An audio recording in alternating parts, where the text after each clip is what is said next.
Bienvenue dans ce deuxième podcast. Je suis contente de vous retrouver ici. Je suis contente pour tous vos retours vraiment très chaleureux pour le premier podcast qui m'ont fait extrêmement plaisir. J'ai mis un peu de temps en fait à trouver un projet qui me ressemblait beaucoup plus. J'ai commencé le web marketing il y a maintenant 13 ans. J'ai commencé un site internet, une chaîne YouTube en 2015. Mais depuis, cette chaîne, du coup, elle a 10 ans. Mon ancienne chaîne YouTube, elle a 10 ans. Et je voulais repartir sur quelque chose qui me ressemblait beaucoup plus, affirmer un petit peu ma vision du marketing Internet, et donc créer ce podcast Mamie Preneuse, qui est un podcast, on va dire, chaîne YouTube, avec l'image en plus. Donc, dans ce podcast, on va parler de plusieurs choses. On va toujours avoir ces différentes rubriques, donc avec la carte du jour qui peut répondre à certaines de vos interrogations dans le business en ligne. On va parler ensuite de mon inspiration qui m'a donné certaines réflexions dans la vie en général. On va parler ensuite de dopamine menu qui m'aide énormément. On va parler du produit du moment, mon petit truc que j'aime en ce moment, un petit produit qui m'aide dans la vie au quotidien.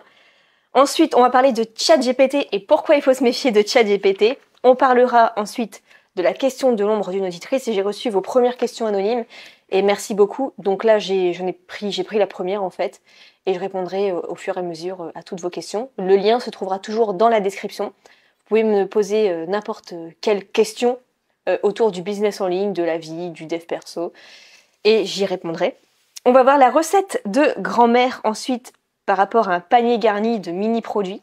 C'est une petite idée de business pour gagner un peu d'argent. Et enfin, on terminera avec la citation de la semaine. Alors, l'énergie du moment, on va commencer avec, du coup, le tirage de la carte.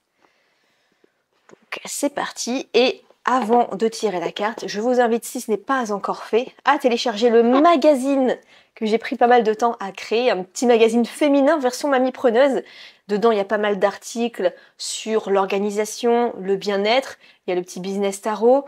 Qu'est-ce qu'il y a encore? Il y a un template de la semaine parfaite dont vous pouvez vous inspirer. On a des schémas pour vous expliquer comment simplifier votre business. Il y a pas mal de choses. Il y a 36 pages, je crois, en tout. Et il y a vraiment des petites pépites à prendre dedans. C'est totalement offert. Donc, si vous voulez le télécharger, le lien se trouvera dans la description. Alors, c'est parti pour la carte du jour. Au hasard. Au hasard, on tombe sur donc la 10 d'épée. La 10 d'épée, je vais lire la signification et ça pourra peut-être vous donner des réponses. Donc, c'est parti, la 10 d'épée. Ça concerne le lâcher-prise déjà. Donc, c'est parti, je vous lis la signification. Peut-être qu'en fait, en ce moment, vous posez des questions dans le business, dans votre travail, et cette carte peut vous y répondre. Vous êtes arrivé au bout de ce qu'il était possible de réaliser avec de l'ego. Vous avez travaillé du mieux que vous le pouviez. Toutes les stratégies marketing ont été mises en œuvre. Vous avez sonné à toutes les portes, vous avez fait appel aux meilleurs, mis en place tout ce qui devait l'être, votre puissance mentale a donné tout ce qu'elle pouvait donner. Et pourtant, vous n'obtenez pas les résultats à la hauteur de vos attentes. Et c'est une excellente nouvelle. Si vous avez tiré cette carte, c'est que vous êtes sur le point de passer de l'autre côté. Cela commence par le fait de lâcher les armes et d'accepter, en quelque sorte, de ployer le genou. Vous êtes allé au bout, bravo. Un grand déblocage arrive. Vous allez bientôt découvrir que rien ne peut se passer si vous agissez par l'extérieur. Toutes les stratégies de contrôle que vous entreprenez sont tôt ou tard vouées à l'échec. Toutes les actions qui prennent appui sur une peur, même si vous n'en avez pas conscience, sous quelque forme que ce soit, vous mèneront à la frustration, à la déception ou à l'épuisement. Vous allez maintenant pouvoir discerner deux types d'actions pour vous situer le plus souvent possible dans le second. 1. Les actions et idées dirigées par l'ego. Vous cherchez à contrôler, de manière toujours plus serrée. Vous êtes en guerre contre les résistances de vos clients à acheter. Vous déployez des stratégies de séduction. Vos actions vous apportent une satisfaction éphémère, voire pas de satisfaction du tout à la longue. Vous sentez que vos clients cherchent à vous éviter, et cela vous met sous tension, ce qui soit vous décourage, soit vous donne envie de chercher à contrôler encore plus. 2. Les actions et idées menées par l'inspiration. Le simple fait d'agir, de penser, est déjà une satisfaction en soi. Vous adorez ce que vous faites. Vos actions sont portées par la joie, la créativité, les idées. Elles fusent sans effort. Vous ne cherchez pas à vendre. Vous vous sentez attractif et tellement heureux de permettre à des personnes de s'offrir les merveilleuses choses que vous proposez. Vous prenez plaisir à présenter vos offres. Vous adorez être en contact avec vos clients et eux aussi. Venir chez vous leur procure beaucoup de bonheur car ils se sentent considérés même s'ils n'achètent pas. Le mantra à retenir, c'est j'agis selon mon inspiration. Donc, il ne faut pas être quelqu'un qui cherche à forcer une vente. Il faut l'accueillir avec bienveillance. Donc essayez de lâcher prise, faites les choses avec plaisir. Maintenant, je voulais vous parler de l'inspiration du moment qui concerne en fait les experts dans leur domaine. Être expert, c'est bien parce qu'on s'y connaît beaucoup dans un domaine. Le problème, c'est que sur YouTube, je m'ennuie quand je regarde des experts parce que la plupart des experts parlent de choses quand même générales et ne vont pas donner leur avis personnel. En fait, ils sont tellement en train de vouloir dire des choses qui vont faire bien, montrer qu'ils ont les connaissances, que finalement, leur propre vécu personnel ou faire leurs propres tests, ils vont pas donner leur méthode parce qu'ils cherchent pas à faire. Ils veulent être une sorte de Wikipédia humain, faire le plus de vues possible, montrer que c'est les experts de telle thématique, et sauf qu'en fait, on va rien apprendre de concret, c'est la même chose que si c'était un article Google ou un article scientifique. Et ça, je trouve que c'est super frustrant et j'en vois de plus en plus. Notamment, je voyais une chaîne YouTube en fait d'une docteure à la base américaine qui a créé une chaîne YouTube et qui a fait pas mal. Ah, et c'est vrai qu'il manquait le chat pour le podcast. Et en fait, elle a fait pas mal de vidéos quand même assez intéressantes. Ça pouvait être sur, je sais pas, la perte de poids, le cortisol, les hormones, pas mal de choses où ça fait des centaines de milliers de vues. Le problème, c'est que en fait, quand je regarde la vidéo et que je vois les informations qu'elle donne, je trouve ça hyper superficiel et super général. Et au final, ok, c'est bien, il y a de l'idée, mais il n'y a pas, vous savez, les petits hacks, les petits trucs qu'on ne voit nulle part. Finalement, regardez sa vidéo et regardez la vidéo d'un particulier qui va juste lire un article Google, c'est exactement la même chose. Donc je trouve ça assez dommage de voir toutes ces personnes sur YouTube qui veulent tellement finalement se saucer, faire des milliers de vues que ils oublient que les gens attendent leur partage personnel. Et vraiment, sur YouTube, je remarque que 95% des gens se contentent de balancer des informations générales. Et moi aussi, j'étais partie dans ce domaine-là. En fait, je voulais tellement bien faire, je voulais tellement être experte dans mon domaine de l'affiliation, du web marketing, que je faisais les meilleurs articles, les meilleures vidéos possibles.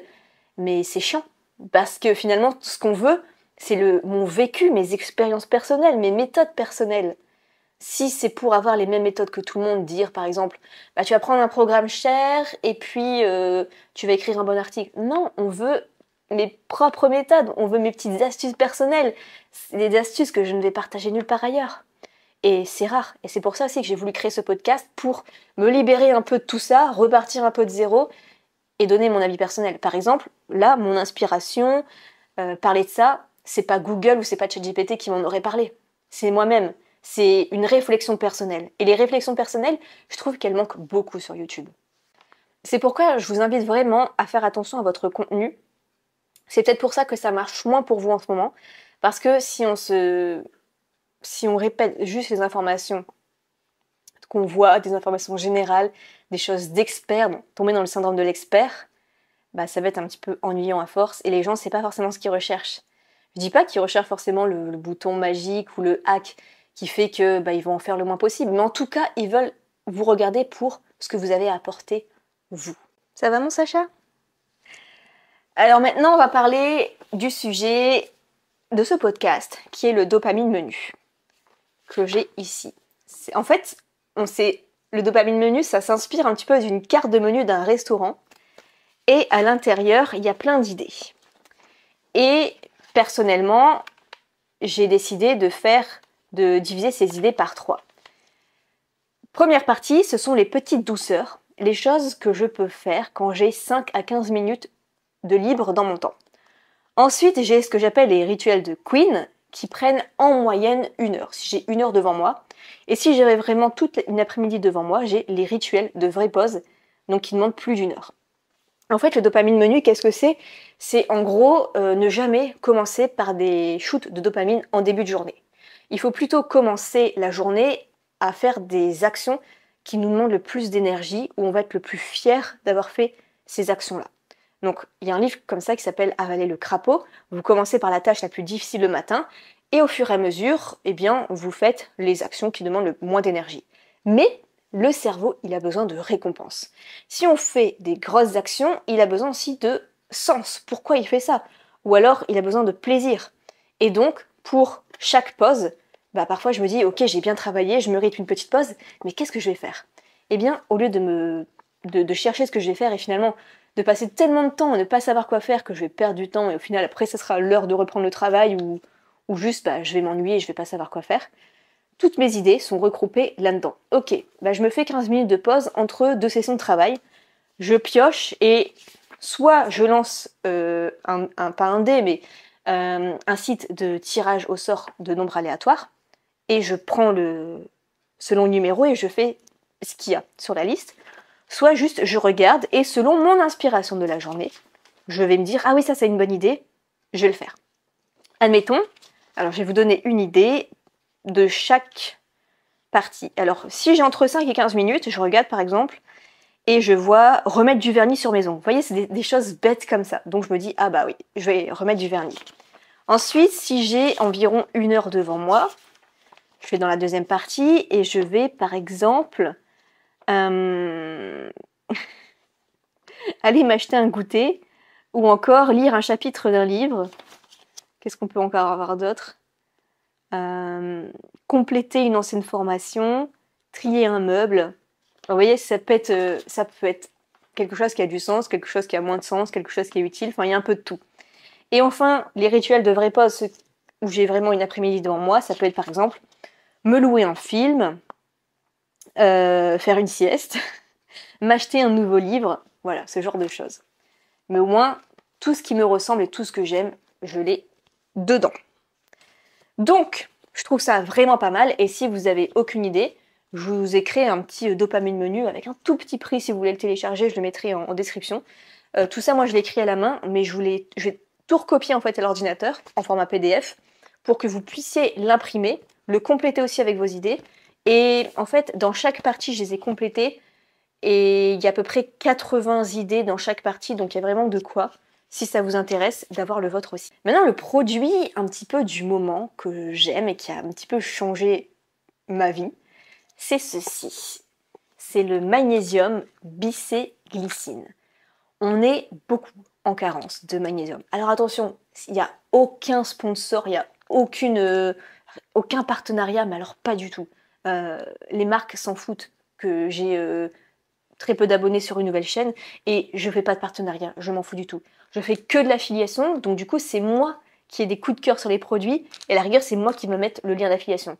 Mais ce que je veux dire c'est que je veux vraiment vous aider. C'est pas quelque chose qui est biaisé ou on me force à faire un partenariat. C'est vraiment quelque chose qui a changé ma vie. Parce que je remarquais que ces derniers temps, j'avais par exemple la petite paupière qui tremblait, le cou qui se bloquait un peu. Et tout ça en fait c'est parce que c'est un peu du stress inconscient. Se réveiller la nuit. Et donc prendre du magnésium, ça aide beaucoup à déstresser tout le corps et à bien dormir surtout. Donc pourquoi le magnésium sous cette forme-là? Parce qu'en fait, c'est le mieux assimilé par le corps humain. Personnellement, j'en prends 2 avant de dormir. Normalement, c'est 1 chaque repas 3 fois par jour. Mais moi, j'en prends 2 avant de dormir. Et c'est la meilleure façon que j'ai d'apaiser tout mon système du corps. Alors, ça a vraiment plusieurs fonctions. Ça réduit du coup l'anxiété. Même si vous ne vous sentez pas forcément nerveux, vous avez toujours parfois quelques petits trucs dans la tête qui traînent. Donc ça aide beaucoup. Ça aide beaucoup pour le sommeil aussi. Ça réduit la fatigue physique, mais aussi nerveuse. Ça soulage toutes les tensions musculaires. Ça fait baisser le cortisol. On a une meilleure assimilation sous cette forme-là. C'est un soutien hormonal aussi pour les femmes. Donc si y a des femmes qui ont le syndrome prémenstruel assez fort, c'est-à-dire que vous avez beaucoup de douleurs avant les règles, ou alors vous avez le SOPK, ça peut aider. Ça vous aide aussi à avoir une meilleure concentration pour le travail. Ça vous aide à soutenir votre foie. et ça vous aide à moins avoir de palpitations au niveau du cœur. Donc franchement, ça, en plus c'est expertise française, riche en vitamine B6, vraiment très très très bon produit, je vous mettrai le lien en description. Toi ça va, t'es pas trop stressé. Deuxième sujet du podcast, c'est de se méfier de ChatGPT. ChatGPT, il est absolument génial. Et je m'en sers limite toutes les heures à peu près. Et ça m'aide énormément pour plein de choses, que ce soit la vie professionnelle ou la vie personnelle.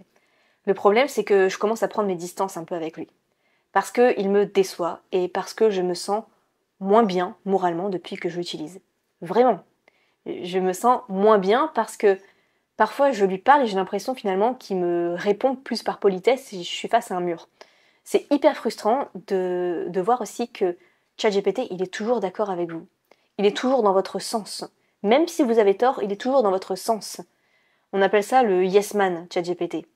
Et du coup, c'est dommage à chaque fois de lui faire des prompts en lui disant ne sois pas toujours d'accord avec moi, montre-moi d'autres façons de voir les choses. Enfin, si à chaque fois il faut venir derrière lui pour ça, on n'y pense pas toujours et donc c'est un peu chiant. Et en plus, il nous donne des informations qui sont fausses. Et en fait, on a tellement tendance parfois à lui faire confiance, on se dit on va gagner du temps, qu'on ne va pas toujours tout vérifier et ça peut porter de graves conséquences. Il y a par exemple une affaire qui a fait parler d'elle. C'est un avocat, je crois, aux États-Unis. Il a voulu en fait se servir de ChatGPT pour trouver de la jurisprudence, c'est-à-dire des affaires qui étaient similaires à celles qu'il voulait traiter. Et il a utilisé ChatGPT pour pas trop s'embêter et aller plus vite. Et il a réécrit en fait les affaires que ChatGPT lui avait dictées pour gagner son procès. Donc c'est dit trop cool, ça me mâche le travail, je vais répéter les affaires pendant ma plaidoirie et je vais gagner le procès. Sauf que les avocats, une fois qu'il y a la plaidoirie qui est arrivée, ils ont voulu se renseigner en se disant ok, c'est cette affaire-là, vous pouvez me donner la référence, ok. Ils ont regardé et en fait, il n'y avait aucune histoire, aucune jurisprudence qui existait. ChatGPT, il a tout inventé. Donc la crédibilité de l'avocat, zéro. En plus de ça, le client avait payé plusieurs milliers d'euros l'avocat pour qu'il se contente de copier ChatGPT, donc pas top. Enfin bref, et du coup, ça le faisait pas du tout. Mais ce que je veux dire par là, c'est que ChatGPT, en fait, il peut te donner des informations qui sont complètement fausses, avec une assurance, mais il est sûr de lui, en fait. Et du coup, on se méfie pas forcément. Donc il faut vraiment faire attention à ça. Je sais que moi, ça m'est déjà arrivé plusieurs fois où, limite, je lui demandais, ok, donc si 6 plus 6, ça fait combien? Eh bien, il va me répondre avec détermination, du coup, 6 plus 6, ça fait, je sais pas, ça fait 14. Bah non. Et puis après, il va continuer le calcul déjà en se basant sur un truc faux. Mais je vous assure qu'il se trompe vraiment extrêmement souvent. Et puis, je trouve que quand on lui demande des informations pour créer du contenu, parfois, il y a quand même du vrai, hein, bien sûr. Mais je trouve qu'on se sent moins fier de répéter tout simplement ce qu'il a à dire. Je sais pas, on va lui dire par exemple, écris-moi un article sur, je sais pas, justement les bienfaits du magnésium. Ok, en fait, on va se tenter de faire quoi? Copier-coller. Mais c'est cool, on a gagné du temps, mais est-ce qu'on se sent fier du contenu? Pas du tout.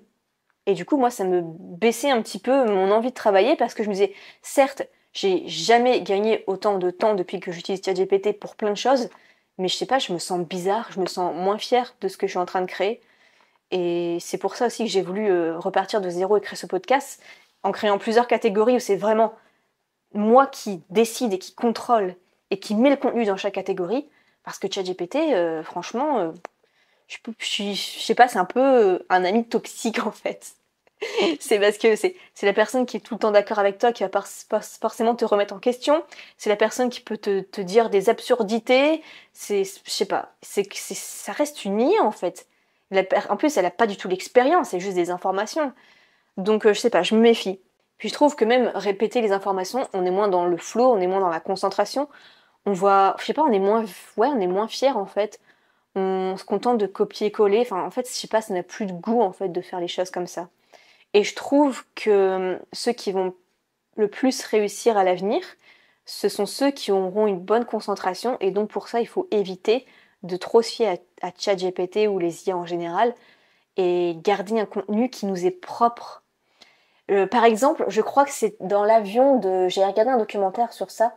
C'est l'avion de celui qui a atterri sur l'eau, sur le fleuve de New York, je crois. Et en fait, lui, normalement, il y a une procédure automatisée. Et il n'a pas suivi la procédure automatisée, il n'a pas fait confiance en la machine. Il n'a pas fait confiance en l'IA. Et il s'est dit, je vais reprendre les commandes moi-même. Même si la machine me dicte de faire ça, je vais suivre mon intuition. Et ça, les IA n'auront jamais l'intuition qu'un être humain a. Et il a suivi son intuition et il a réussi, avec une très faible probabilité finalement, de faire atterrir l'avion. Et finalement, je crois qu'il n'y a eu aucun décès. Alors que s'il avait suivi la procédure, il aurait échoué. Donc comme quoi, faut pas toujours s'y fier en fait. L'intuition, je trouve qu'elle est plus forte, surtout quand on est créateur de contenu. C'est pas parce que l'IA, elle vous dit « Ah, ça serait une superbe idée d'offre à faire ». Dans 99% des cas, les offres qu'ils me proposent, c'est nul. Et au début, pourtant, je faisais confiance. Je les faisais, ou je commençais à les faire, et j'y prenais aucun plaisir. Et finalement, si j'y réfléchis moi-même, si j'écoute plutôt mes clients, mon audience, je prends le temps, le recul, là ça match. Donc vraiment, faut vraiment se méfier de ChatGPT. Et puis c'est toujours la même chose. Au début, il te dit « Ah mais je suis complètement d'accord avec toi, c'est une super bonne idée que tu as là ». Après, il développe le truc où ça fait 3 dissertations. Et à la fin, il te dit « Est-ce que tu veux que je t'aide à mettre cette solution-là dans un plan de 21 jours et que je te le fasse en version PDF ?» C'est lourd. C'est vraiment lourd. Donc voilà, je trouve que depuis que j'utilise plus trop de ChatGPT pour créer mon contenu ou même en général, en fait, je lui parle même plus. J'ai pris mes distances avec lui. Je me sens mieux, plus créative, plus concentrée, plus heureuse en fait au final. Paradoxalement. Enfin, pas paradoxalement, je vais vous expliquer pourquoi, mais c'est mieux. Passons maintenant à la question de l'ombre d'une auditrice ou d'un auditeur. La question que j'ai eue, c'est en fait, pourquoi le CEO de cette vidéo, elle est à 0. En gros, c'est-à-dire le référencement de cette chaîne YouTube, de ma vidéo précédente, j'ai aucun référencement, c'est-à-dire il n'y a aucun mot-clé, il n'y a aucune description. En gros, les gens ne peuvent pas taper une recherche sur YouTube et tomber sur moi, à part le nom Mamie Preneuse.